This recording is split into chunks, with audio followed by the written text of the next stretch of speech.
د الله سبحانه وتعالى د توحید دلایل تفصیل سره ذکر شو چې الله تبارک وتعالى وحده لا شریک دی، هغه سره بل څوک شریک مه مقرروي،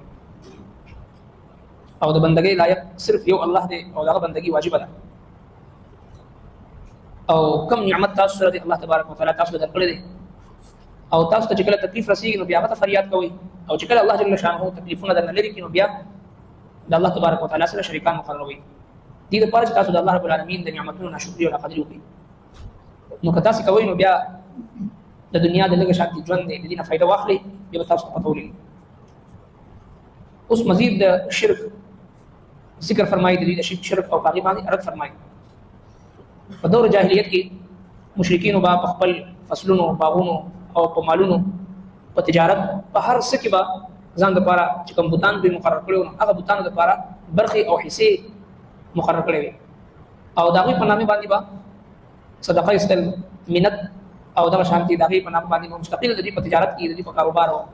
د دوی په باغونو کې، په هر څه کې به د هغې مستقل برخې او حصې وي.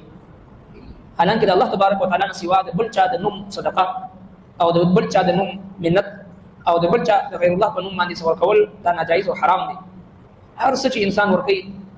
خالص د الله تبارک وتعالی د رضا لپاره، ان صلاتي ونسکي ومحیاي ومماتي لله رب العالمین لا شریک له، بشکه زما مونځ، زما قرباني او دغه شانتي زما ژوند، زما مرګ دا د الله تبارک وتعالی چې هغه څوک شریک نشته. نو چې ته خپل صدقه کې او خپل خیرات کې او خپل نظر کې د الله نه سوا د بل چا نوم اخلي دا حرام دی، ناجایز دی. په دې باندې الله تبارک وتعالی دې مصمت فرمایي چې رزق د الله درکړی دی او نوم په هغې باندې غیر الله یادوي. قسم په الله چې تاسو نه بلکې تپوس کېږي چې کوم تاسو افترا کوئ، ځان نه خبرې جوړوئ. او بل د هغوی یو باطل او شرکي عقیده دا وه چې دوی وایي چې دا فرشتې ملایک نعوذ بالله د الله جل شانه لونه دی، او الله جل شانه په دوی کې چې دی نو کارونه تقسیم کړي دي، دوی ته ډیوټیانې حواله کړي دي. الله تبارک وتعالی په هغې باندې رد فرمایي چې زه د هغې نه پاک یم، سبحانه پاک دی الله تبارک وتعالی د هر قسم د شراکت نه. او دوی د الله تبارک وتعالی دپاره د لونه خوښوي او ځان دپاره چې د زامن خوښوي. او چې کله دوی ته زیری ورکړي شي چې یاره ستا په کور کې لور د وشوه، لور د پیدا شوه، نو د دوی مخونه تک تور شي د شرم نه، د غم نه ډک شي، او دغه شانتي د خلکو نه پټېږي، خلکو ته ځان نه ښکاره کوي، او دغه شانتي په دې سوچ او فکر کې چې یاره ذلت او رسوایۍ سره دا لور وساتم او که نه دا په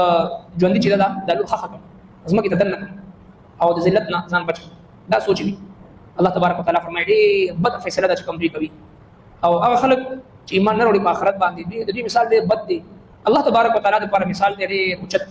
هغه ډېر زبردست، غالب او د حکمت خاوند دی. ویجعلون مقرروي دوی لما دپاره د هغه څه لا یعلمون چې دوی نه پوهېږي، نصیبا برخه د بوتانو دپاره برخې مقرروي او دوی په خپله پوهېږي نه. حالانکه د رزق الله تبارک وتعالی دوی ته ورکړی، مما د هغه څه نه رزقناهم چې موږ ورکړی دوی ته الله تبارک وتعالی دوی ته رزق ورکړی دی، د هغه رزق نه دوی بوتانو دپاره چې دی حصې مقرروي. تالله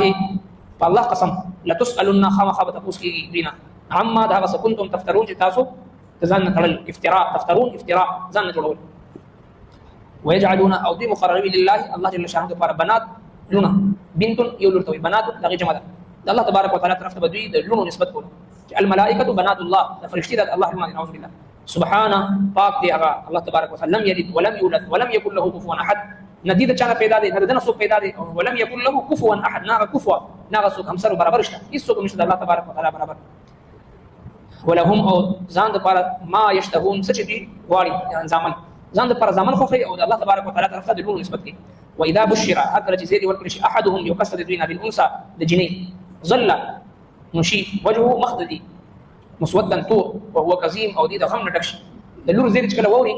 نو دا د غم نه ډک شي، دا د کافرانه مشرکانه سوچ دی. حالانکه حدیث پاک کې راځي، مفسرین کرامو ذکر کړی دی چې د کم زنانه اول لور شي هغه نیکبخته وي، خوش قسمته وي. لونه دا د الله تبارک وتعالی طرف نه رحمت وي. سرور کائنات صلی الله علیه وسلم په هغه دور کې چې کوم دور کې به مشرکینو د خپل لونه به ژوندي ښخولې، په ځان به بوج ګڼل، پیدا کېدو سره به عار محسوسول چې دا خو د شرف خبره ده، د پسې به رشته راځي او دا به څوک مانه بوځي او وغیره، یو ډېر باطل سوچ او فکر و. په داسې دور کې د الله محبوب پیغمبر دا اعلان وفرمایل چې زما د امت خلکو څوک چې په تاسو کې د دوه لونو صحیح پرورش وکړي او تربیت وکړي او د هغوی وادونه وکړي، زه محمد رسول الله د هغوی دپاره د جنت په منځ کې د ټکانې ضمانت ورکوم. نو ډېر لوی بشارت د الله محبوب پیغمبر ارشاد فرمایل هغه خلکو دپاره چې کوم د خپلو لونو صحیح پرورش کوي او تربیت یې کوي او بیا هغه واده کی دا ډېر اهمه ذمہ داری ده او ډېر لوی رحمت دی چې کله کور کې وي نو دوی به مخونه به د غم نه ډکې شوي او د غصې نه ډکې شوي مخونه به یې تور شو یتوارا پټېدې به من القوم د خلکو نه من سوء په وجه د شرم نه د شرم د وجه نه خلکو ته به ځان نه ښکاره کړو چې د کور کې لور شوي ده ما بشر به هغه سره چې زیر ورکړی شو دي دا لور کوم زیر ورکړی شو د لور د هغې نه به شرمېدې خلکو نه به پټېدو ایمسکه على هون ایمسکه ایا وساتې دي على هون په ذلت سره ام یدسه یا خخلي ده في التراب په خاورې نو دوه خبرې په دې په ذهن کې بتاوي دي یا دا چې دا ذلت او رسوایي د قوم برداشت کما او دې وساتم یا دا چې دې خخ ختم ژوندې به خخو اکثر په داسې چې لونه به ژوندې خخول الا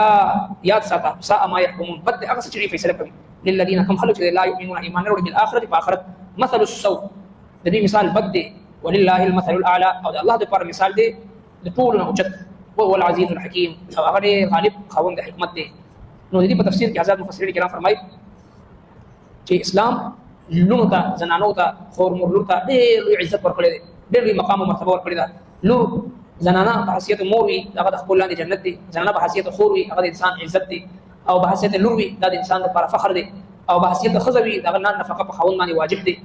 هر قسمه چې زنانه وي په هر حیثیت سره چې وي د حقوق نارینو سره تړل شوي دي په نارینو باندې هغه حقوق لازم دي او چې کله د یو زندوي زنانه د یو لور تربیت او پرورش صحیح وشي نو دغه یو لور نه بلکې دا یو خاندان دی یو کس یو نارینه چې خراب شي بد عمله شي خدا نه خواسته وران شي نو یو کس یو فرد چې بیا خرابي او یو زنانه چې کله خدا نه خواسته بېلارې شي بد اخلاقه شي بد عمله شي نو دغه د وجه نه یو نسل چې دی هغه تباه کېږي ځکه چې د راتلونکي چې کوم نوجوان نسل وي د هغې لومړۍ درسګاه د دغه مور خور لور هغه غېږه ده خدا نه خواسته د دې پرورش او تربیت صحیح ونه شي نو بیا په معاشره کې ډېر لوی بګاړ راځي نن سبا څرنګه چې د عالمي کفري طاقتونو دا کوشش دی چې زمونږ لوڼه خویندې زنانه هغه بې حجابه کړي بې پرده کړي هغوی له داسې ماحول ورکولو کوشش کوي چې یاره هغوی مدر پدر آزاد وي نو چې کله هغه داسې شي نو بیا راتلونکي نسل چونکې د هغوی په غېږه کې لوی کېږي د هغوی په پرورش کې لوی کېږي او د هغوی په سایه لاندې چې د هغوی سوري لاندې هغه لوی کېږي نو په دې اعتبار سره د لوڼو صحیح پرورش د زنانو په تعلیم او تربیت او د هغوی په اصلاح باندې فکرمند کېدل د هغوی ذهنسازي د هغوی لپاره چې د وخت وصل د هغوی صحیح په نهج باندې تربیت کول انتهایي لازمي او ضروري دي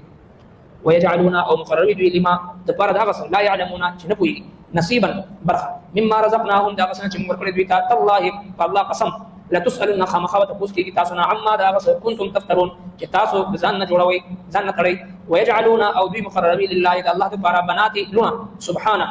پاک دی هغه ولهم ما یشتهون او ځان لپاره څه چې دوی غواړي زامن واذا بشر احدهم او هر کله چې زیری ورکړي شي دوی ته د جنۍ واذا بشر احدهم او هر کله زیری ورکړي شي یو کس د دوی نه بالانثى د جنۍ ظل وجهه نو شي مخ د دوی مسودا تور وهو كظيم او دې د غم نه ډک وي يتوارى پټېږي من القوم د خلقنا من سوء د وجه د شرمنا ما بشر به دا هغه څه چې دې ته زیری ورکړي شو ايمسكه چې اوساتې دا على هون فضیلت سره ام يدسه یا خخ کړي دا په تراب په خوره کې الا یاد ساته ساء ما يحكمون بد هغه څه چې دوی فیصله کوي للذین کم خلق لا يؤمنون ایمان لري بالآخرة باخرت مثل السوء د دې مثال بد دی ولله المثل الاعلى او د الله لپاره د مثال د ټول اوچت وهو العزيز الحكيم او هغه ډېر غالب خاوند حکمت